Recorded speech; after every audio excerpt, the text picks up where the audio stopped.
आप देख रहे हैं देश लाइव, देश की आवाज। शमशाद भाई, सबसे पहला सवाल ये कि आपकी एक टीम गई, फैक्ट फाइंडिंग एक रिपोर्ट तैयार की गई। ऐसी फैक्ट फाइंडिंग रिपोर्टें पहले भी कई बार आई है कई दंगों को लेकर। इस रिपोर्ट से सूरत के जो विक्टिम्स हैं उनको क्या फायदा होगा? देखिए, हमने वही हमारी रिपोर्ट्स में जो है मांग भी की है और इससे पहले भी ये लगातार मांग होती रही है कि इनके पुनर्वसन की एक पॉलिसी बने, जिसको लेकर के लगातार कोई भी रिपोर्ट्स बनती है तो उसको जो फौरन होते हैं वहां तक पहुंचाया जाता है। और उसके बहुत सारे इफेक्ट्स भी होते हैं कि एक तो लोगों को ये पता चलता है कि जो अभी तक सच्चाई मेन स्ट्रीम मीडिया आपसे छुपा रहा था कि ये दंगा क्यों भड़का। शायद आप जैसे कुछ साथियों ने क्रांति बल्लर के वीडियोस चलाए थे, लेकिन मेन स्ट्रीम मीडिया क्रांति बल्लर के वीडियोस को कहीं पे भी ये कह के नहीं दिखा रहा है कि दंगा इसके बाद भड़का। ये जो भी वन साइडेड पत्थर मारा है वो इसके बाद हुआ। क्यों हम बहुत क्लियर कह रहे हैं, क्योंकि जो हम वहां पे हमारी टीम गई वो टीम की फैक्ट फाइंडिंग में ये निकल के आया है कि लोग तो अपने घरों में बंद हो गए थे।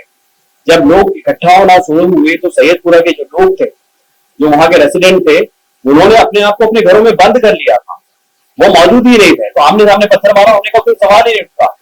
जो मॉब वहां पे क्रांति बल्लर के इंस्टीट्यूशन के बाद इकट्ठा हुआ था, उसने वहां पर तोड़फोड़ की गई।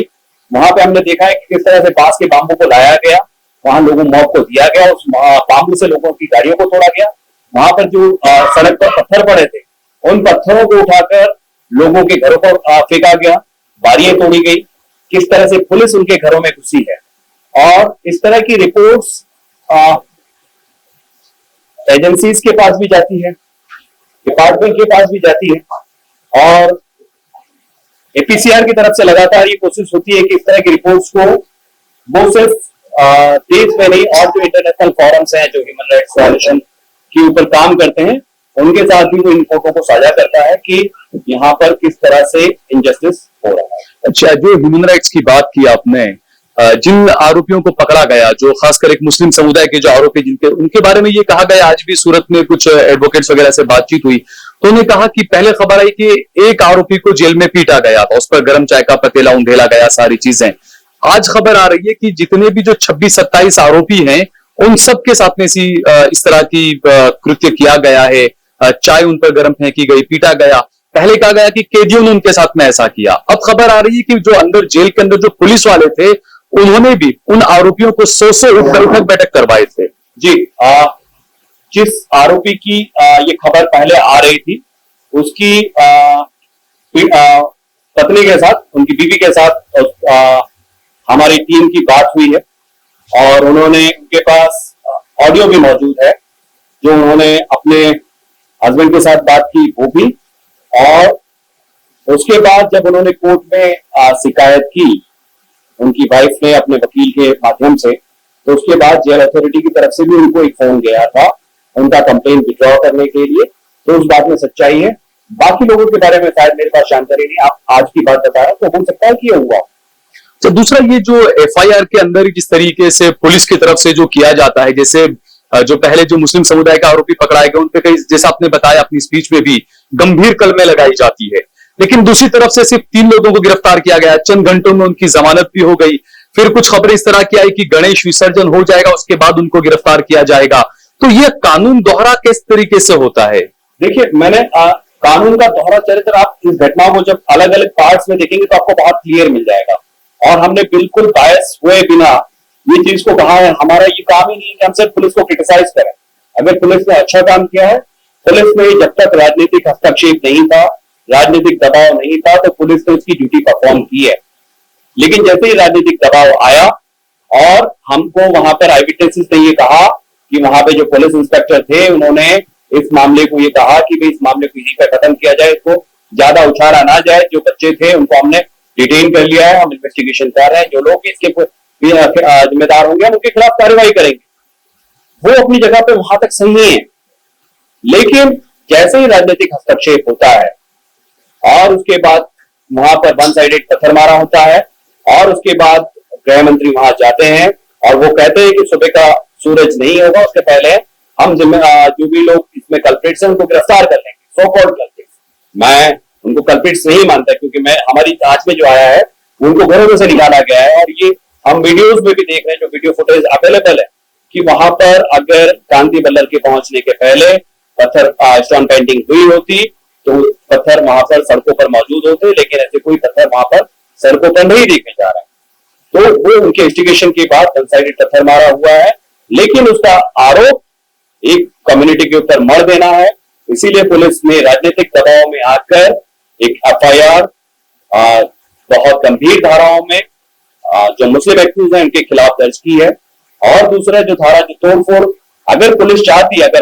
वाकई ये राइटिंग था तो पुलिस को 2 एफआईआर दर्ज करवाने की जरूरत नहीं थी। मैं मान सकता हूं कि गणेश पंडाल की बच्चों की पत्थरमारी की घटना है, वो अलग है, लेकिन अगर वाकई वहां पर राइटिंग्स हुआ है, पत्थर मारा हुआ है, स्टोन पेंटिंग दोनों साइड से हुई है, अगर वहां पर आगजनी हुई है, वहां पर तोड़फोड़ हुई है, तो आप एक एफआईआर के अंदर दोनों ही समुदाय के लोगों को ले सकते थे। तो ये किसी भी तरह से एक ट्रांसपेरेंट प्रोसीजर होता, लेकिन पुलिस ने राजनीतिक दबाव में आकर 2 अलग अलग एफआईआर दर्ज की है, जबकि जो पत्थर मारा या तोड़फोड़ का बनाव है वो उस वहां से दूरी बहुत दूर नहीं है, न समय बहुत अलग पड़ता है। अच्छा, मेरी तरफ से वहां पे गई थी तो जो बुलडोजर लाया गया था, तो वो जगह पर आप जाके परफेक्ट किया, लोगों में तक ये मैसेज है कि मुस्लिम समाज के कुछ घर थे, काफी सारे घर थे, उसको तोड़ा गया। वहां पे गए, किसी को मतलब एग्जैक्टली पता नहीं कि मुस्लिम के घर है, हिंदू के घर है, तो वहां पे क्या, वहां की रिपोर्ट पे क्या सामने आया? देखिए, वो जगह किसी मुस्लिम की ही है, जहां पर वहां पर कुछ लारी लगते थे, ठेले लगते थे, और एक सेट बना हुआ था जो सैयदपुरा पुलिस चौकी से बिल्कुल लग के वो जगह थी। और उन सेट को, क्योंकि उनको सेटिस्फाइड करना था उस मॉब को, जो रात को बुलडोजर का डिमांड कर रहा था, और ये जस्टिफाई करना था कि गुजरात की भाजपा सरकार भी बुलडोजर चलाना जानती है, इसीलिए वो एक बुलडोजर चलाकर वहां पे जो ठेले लगाते थे, लारी लगाते थे, उस जगह को, सेट को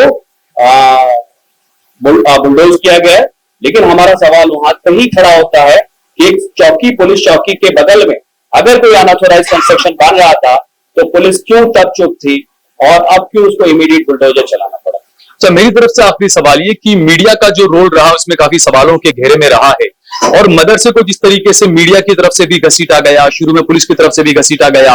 अब खबर आ रही है कि मदरसे की तरफ से यह कहा गया है कि उन चैनल वालों के खिलाफ भी कार्रवाई की जाएगी। अब देखिए, हम ये मानते हैं कि मदरसे के जिम्मेदारों को उन चैनल के खिलाफ, उन पत्रकारों के खिलाफ, उन संस्थानों के खिलाफ बिल्कुल कार्यवाही करनी चाहिए जो लोग गलत खबरों को चला रहे हैं, बिना किसी तथ्य और बिना किसी आधार के चला रहे हैं। अगर बच्चे वहां नहीं पढ़ रहे हैं और आप उसको कनेक्ट कर रहे हैं कि ये मदरसे के बच्चे हैं, ये आप उसको एक आइडियोलॉजी के साथ उसको जोड़ना चाहते हैं कि ये बच्चे मदरसे में पढ़ते थे और मदरसे से रेडिकलाइज हुए हैं, और इसीलिए उन्होंने ये किया है, जिसमें कोई सच्चाई हमारी जांच टीम को भी नहीं मिली। तो इसमें तो ये होता ना कि कोई लड़का अगर रेप कर रहा है तो उसकी स्कूल को भी जिम्मेदार ठहराया जाए फिर कि भाई जो स्कूल में पढ़ता है, इसलिए इसकी मेंटालिटी उस तरह की है। बिल्कुल ऐसा कह सकते हैं, अगर वो उस तरह से बात कर सकते हैं तो ऑब्वियस है कि दूसरा पक्ष भी उसी तरह से कहेगा कि ये स्कूल में पढ़ता है, या ये वो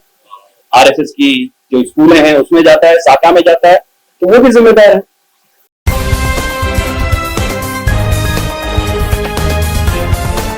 देश और दुनिया की तमाम छोटी और बड़ी खबरों के लिए हमारे चैनल को सब्सक्राइब करना न भूलें और बेल का बटन जरूर दबाएं।